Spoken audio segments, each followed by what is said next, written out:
मुंबईच्या म्हाडामध्ये मोठा जमीन घोटाळा उघड झालाय। 47 एकर जमिनीच्या व्यवहारात म्हाडाचे अधिकारी आणि विकासकाने म्हाडाला 1-2 नव्हे तर तब्बल 414 कोटींचा चुना लावल्याचं स्पष्ट झालंय आणि तसा अहवाल या प्रकरणी राज्य सरकारने नेमलेल्या चौकशी समितीने दिलाय आणि तोच अहवाल महाराष्ट्र वनच्या हाती लागलाय। हे प्रकरण आहे गोरेगावच्या पत्राचाळ म्हाडा वसाहतीतलं। या वसाहतीत 672 रहिवाशांच्या पुनर्विकासाचा प्रकल्प 2008 मध्ये सुरू झाला। 9 वर्षात या प्रकल्पाचं काम 60% सुद्धा पूर्ण न झाल्याने लोकांनी तक्रारी केल्या आणि या तक्रारीनंतर या प्रकल्पाची चौकशी करण्यात आली। त्यात या विकासकाने 414 कोटींचा चुना लावल्याचं स्पष्ट झालंय। शिवाय जमीन विक्री व्यवहारात झालेल्या अनियमिततेचा आकडा शेकडो कोटींच्या घरात गेलाय। आता हा गोपनीय चौकशी अहवाल मुख्यमंत्र्यांना सादर केला जाणार आहे। याबद्दलच अधिक माहिती देतात आमचे प्रिन्सिपल करस्पॉन्डंट पंकज दळवी। मुंबईमध्ये म्हाडाचा एक महाजमीन घोटाळा जो आहे तो उघड झालेला आहे। म्हाडाच्या अधिकाऱ्यांनी म्हाडाला आणि पर्यायाला सरकारला 414.42 कोटी रुपयांचा चुना लावल्याचं स्पष्ट झालं आहे। गोरेगावच्या सिद्धार्थनगरमध्ये पत्राचाळ आहे, त्याचा पुनर्विकास प्रकल्प चालू आहे। या इमारती बांधण्याचं काम जे आहे ते गेल्या 8 वर्षापासून 8 ते 10 वर्षापासून जे काम ते सुरू आहे, मात्र काम पूर्णपणे अपूर्णावस्थेत आहे। गेले 1 ते 1.5 वर्ष काम जे आहे ते पूर्णपणे थांबलेलं आहे। पण सरकार दरबारी जेव्हा याच्याविषयी तक्रार करण्यात आली तेव्हा गृहनिर्माण राज्यमंत्री रवींद्र वायकर यांनी याच्या चौकशीसाठी एक समिती नेमली आणि धक्कादायक माहिती समोर आली। जमिनीच्या प्लॉटिंग असेल, जमिनीची मोजमाप असेल किंवा विकासकाला केलेली मदत असेल, याच्यामध्ये फार मोठा भ्रष्टाचार झाल्याचं उघड झालेलं आहे। ज्या पद्धतीने जमिनीचं प्लॉटिंग करण्यात आलं त्याच्यामधून विकासकाला 414 कोटी रुपयांचा अतिरिक्त फायदा झाल्याचं महालेखापालांनी त्याच्यामध्ये म्हटलेलं आहे। महालेखापालांनी ताशेरे ओढलेले आहेत की 414 कोटी रुपयांचा अतिरिक्त फायदा हा विकासकाला दिला गेला, म्हणजेच हा पैसा जो आहे तो म्हाडाच्या तिजोरीत येऊ शकला असता, हाच पैसा सरकारकडे येऊ शकला असता। मात्र अनियमितता आणि याच्यामुळे जे आहे ते इकडे मोठा नुकसान जे आहे ते सरकारला म्हाडाला झालेलं आहे आणि याला अधिकारी जबाबदार आहेत। अधिकारी आणि विकासक यांनी संगनमत करून हा 414 कोटींचा जो घोटाळा आहे तो केलेला आहे। या विषयात अधिक खोलास गेल्यास अधिक मोठा आकडा जो आहे भ्रष्टाचाराचा तो समोर येऊ शकतो असं गृहनिर्माण राज्यमंत्र्यांचं म्हणणं आहे। गृहनिर्माण राज्यमंत्री हा जो अहवाल आलेला आहे त्यांच्याकडे तो अहवाल मुख्यमंत्र्यांकडे देणार आहेत। कॅमेरामन विकाससोबत पंकज दळवी, महाराष्ट्र वन, मुंबई। हा 414 कोटींचा घोटाळा नेमका काय तेही आपण पाहूया ग्राफिक्सच्या माध्यमातून। गोरेगावमधील पत्राचाळ पुनर्विकासचं हे प्रकरण आहे। म्हाडाच्या 47 एकर जमिनीवरील 672 घरांचा आहे प्रकल्प आहे। 2008 मध्ये पुनर्विकास प्रकल्पाचं काम सुरू झालं तर 2009 मध्ये म्हाडाच्या अधिकाऱ्यांनी ही जमीन 40 एकर असल्याचं सांगितलं। 2011 मध्ये एक धक्कादायक रिपोर्ट आला आणि त्यात ही जमीन 47 एकर असल्याचं कळलं। 2012 मध्ये महालेखापालांनी जमीन मोजणीवर आक्षेप घेतला। 2014 मध्ये जमीन 47 एकरापेक्षा जास्त असल्याचं स्पष्ट झालं। सरकारच्या परवानगीशिवाय 40 एकर जमीन 47 एकर केली गेली। या व्यवहारात सरकारची 414 कोटींची फसवणूक झाली आहे। 30 एकरपेक्षा जास्त जमीन ही विकासकाला विकली गेली। जमीन विकून विकासकाची कोट्यवधींची कमाई झाली आहे। या विकासकाने म्हाडा आणि मूळ रहिवाशांना घरं न देता स्वतःचा हिस्सा विकून म्हाडाला लुटलं। 672 रहिवाशांना आता अजूनही घरांची प्रतीक्षा आहे। दरम्यान विकासकाला 414 कोटींचा अतिरिक्त फायदा झाल्याचा अहवालातून स्पष्ट होत आहे।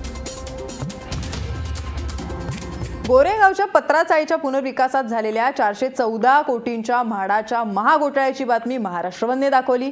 अशा प्रकारचा अहवाल प्राप्त झाला असून यात मोठा घोटाळा असल्याचं गृहनिर्माण राज्यमंत्री रवींद्र वायकर यांनी सुद्धा मान्य केले। त्यांच्याशी आम्ही बातचीत केली आहे। काय अहवालामध्ये या गोष्टी आहेत, याच्यावर तुम्ही एक समिती नेमली होती, त्या समितीचा अहवाल आलाय, काय गोष्टी आहेत त्याच्यामध्ये? प्रधान सचिवांच्या माध्यमातून ही समिती नेमली होती, एक सदस्यीय, आणि त्याच्या माध्यमातून त्यांनी मला अहवाल दिलेला आहे। या अहवालाच्या अनुषंगाने ज्या पद्धतीने म्हाडाने आणि त्या संबंधित विकासकांचा करारनामा झाला, या करारनाम्यामध्ये पहिल्याने ज्यावेळेला म्हाडाने ज्यांच्याशी करारनामा केला त्यावेळेला 40.97 एकरच्या बाबतीमध्ये करारनामा केला। त्यामध्ये पुनर्वसनाचा जो हिस्सा होता तो 46,431 स्क्वेअर मीटरचा होता। म्हाडाचा वाटा होता 1,11,476 होता। आणि विकासकाचा वाटा होता 2,73,000 स्क्वेअर मीटर. नंतर ज्या वेळेला त्यांनी तो करारनामा करताना त्याला जागा देताना ती जागेचं मोजमाप करणं हे प्रामुख्याने महत्त्वाचं होतं. ही बाब निदर्शनं आल्यानंतर त्यांनी तो करारनामा केला, तो 47 एकरचा केला, 47.84 एकरचा. त्याच्यामध्ये पुनर्वसनाचं क्षेत्र हे 47.40 चौरस मीटर झालं. म्हाडाचा हिस्सा 1,11,000 स्क्वेअर मीटरचा होता, तो झाला 1,48,000 स्क्वेअरचा. आणि विकासकाचा हे होता तो 1,51,000 झाला. याच्यामध्ये पण घोळ दिसून येते. 414 कोटी रुपयांचा अतिरिक्त फायदा विकासकाला गेल्याचं ताशेरे त्या अहवालात ओढले, ते काय आहे? याच्यामध्ये आणखीनही निघेल. 414 कोटींचा काय? हा महालेखापालांनी काढलेला तो फिगर होता, पण त्याच्यानंतर आता जो हे वाढलेले जे संपूर्ण हे आहे त्याच्यामध्ये पूर्ण आता स्टडी होईल, झालेली आहे, टपके ठेवलेले आहेत आणि याच्यातनं आता आकडा जो आहे तो कदाचित जास्त होईल. हा आकडा कमी नाही होणार आहे, परंतु आमच्या अधिकाऱ्यांनी जे केलेलं गैरव्यवहार आहे केलेलं त्याला जी दिलेली सूट आहे म्हणजे त्यांनी दुसरं सबलीच करता येत नाही त्या पद्धतीने. यांनी पहिलं लोकांना जे बांधकाम द्यायला पाहिजे ते करायला पाहिजे होतं, म्हाडाचं बांधकाम करायला पाहिजे, नंतर तुझं हे करायला पाहिजे होतं. तर यांनी त्या जागा अनेक बाकीच्या विकासकांना विकलेल्या आहेत, त्यांचे बोर्ड तिथे लागलेले आहेत.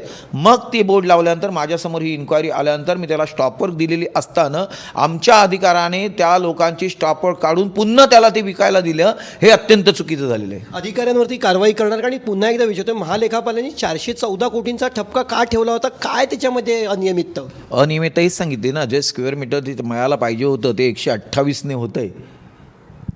ते त्यांच्या वेळेला त्यांना कळलं असेल ते 448 आणि आत्ता तर 228 म्हणजे 2,18,000 स्क्वेअर मीटरचा हिस्सा वाढतं आहे. ते 414चा हा वेगळा आहे, मी तर त्याच्यापेक्षाही जास्त सांगतो आहे. तुम्ही 414चं महालेखापालांच्या याच्यामध्ये आलेलं असेल, पण त्याच्याहीपेक्षा मोठं हे होणार आहे. आणि त्यामुळे म्हाडाच्या बाबतीमध्ये ज्या कोणी गैरकारभार केलं असेल त्या सर्वांनाही चौकशीला सामोरा जाऊन योग्य ते शासन केल्याशिवाय सोडणार नाही. दोषी कोण कोण आहे याच्यामध्ये? विकासक, म्हाडाचे अधिकारी कोण आहेत? विकासक तर आहेच, कारण त्यांनी पहिलं ज्या लोकांना त्यातल्या सदनिका चांगल्या क्वालिटीच्या देणं हे गरजेचं असताना दिलेलं नाही. म्हाडाचा हिस्सा देणं असते ते दिलेलं नाही आहे. उलट त्यांनी त्याचे ते सबलीज करून ते प्लॉट विकलेले आहेत लोकांना, त्यामुळे तो पहिला होतोच. त्यानंतर आमच्या म्हाडाच्या अधिकाऱ्यांनी हे सर्व पाहत असताना त्याच्यावरती असलेला निर्णय घेताना मी स्टॉपवर द्यावी म्हणून सांगितले असताना ती अंशता उठवणं आणि पुन्हा त्याला सपोर्ट करणं हे सर्व गैरप्रकार दिसून येत आहेत. अजून मोठा आकडा असू शकतो घोटाळ्याचा? नक्कीच असू शकतो आणि आहेच. वस्तुस्थिती ही वेगळी आहे, त्यामुळे त्यातनं निघेल बाहेर. दोषींवरती कारवाई करणार. 414 कोटींचा आकडा हा महालेखापालांनी सांगितला आहे. मात्र प्रत्यक्षात जर का अजून या विषयाच्या खोलात गेलं तर हा आकडा वाढण्याची शक्यता असल्याचं रवींद्र वायकरांचं म्हणणं आहे. त्यामुळे विकाससोबत पंकज दळवी, महाराष्ट्र बंद, मुंबई. याच विषयाबाबत आम्ही नागरिकांशी सुद्धा बातचीत केली. नेमकं नागरिकांचं काय म्हणणं आहे तेही जाणून घेऊया.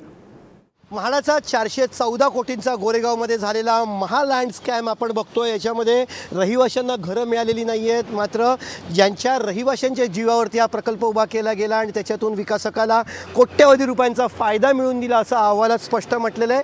आपल्यासोबत या सिद्धार्थनगर पत्राचाळीचे रहिवासी आहेत. अनेक लोकांच्या 3-3, 4-4 पिढ्या या कॉलनीमध्ये गेलेल्या आहेत. पत्राचाळी सिद्धार्थनगर म्हाडाची सगळ्यात जुनी कॉलनी आहे. काय सांगाल, किती जो आहे तो याच्यामध्ये भ्रष्टाचार झालेला आहे, किती अनियमितता झालेली आहे, रहिवाशांची काय भूमिका आहे? रहिवाशांची हीच भूमिका आहे. मागचे 65 वर्ष आम्ही इथून जे म्हाडाचे रहिवासी आहोत, अजूनसुद्धा आम्ही म्हाडाला भाडं भरतो.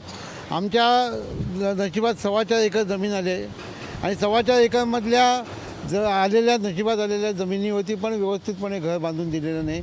अतिशय वाईट अशी परिस्थिती आमची आता आहे सध्या. किती वर्ष बाहेर आहेत? आम्ही मागची 8 वर्ष विस्थापित आहोत.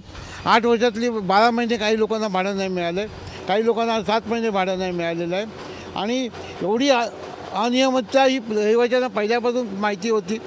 त्याबद्दल रहिवाशांनी सोसायटीकडे वेळोवेळी कंप्लेंट केल्या, पण म्हाडाच्या अधिकाऱ्यांनी त्याच्याकडे कोणत्याही प्रकारचं लक्षच दिलं गेलं नाही. म्हाडाच्या अधिकाऱ्यांनी का लक्ष दिलं गेलं नाही या अहवालात कळलेलं आहे, कारण त्यांचे अनेकांचे लागेबंदे असल्याचं स्पष्ट अहवालात म्हटलं आहे. काय तक्रारी तुम्ही केल्या होत्या, अडचणी काय होत्या तुमच्या आणि त्याची दखल घेतली गेली का म्हाडाकडे? आम्ही अनेक वेळा सोसायटीला सावध करण्याचा प्रयत्न केला होता की आपल्या सोसायटीच्या रहिवाशांच्या बेनिफिटसाठी किंवा त्यांच्या फायद्यासाठी तुम्ही त्यांची सुरक्षितता पहिली लक्षात घ्या. विकासकाकडून तुम्ही बँक गॅरंटी घ्या. आपला एरिया जेवढा कंपाऊंड वॉल करता येईल तेवढा करून घ्या. आपली जेवढी भाडे घेता येईल तेवढे घेऊन घ्या. परंतु सोसायटीने आमच्या या मागण्यांकडे दुर्लक्ष केलं आहे आणि आजच्या तारखेला आम्हाला 7 ते 13 महिने अनेक रहिवाशांना भाडे मिळाले नाही. काही रहिवाशांना 7 महिने तर काही रहिवाशांना 13 महिने भाडे मिळालं नाही. इतका मोठा घोटाळा असल्याचं अहवालात स्पष्ट झालं. 414 कोटी रुपयांचा अतिरिक्त फायदा विकासकाला दिलेला आहे. असं हा आम्हाला तर असं वाटतं की 414 कोटी हे फक्त शेपूटच आहे. त्यापेक्षाही मोठा फायदा विकासकाला झालेला आहे. कारण आमची 13 एकर जागेपैकी फक्त 4 एकर 4.25 एकर जागेवरतीच आम्हाला बसवण्यात आलं आहे. आणि आता जी 47 एकरपैकी 7 एकर जागा आम्हाला मिळते आहे त्या जागेमध्ये ह्या टोलेजंग इमारती उभ्या राहिल्या आहेत.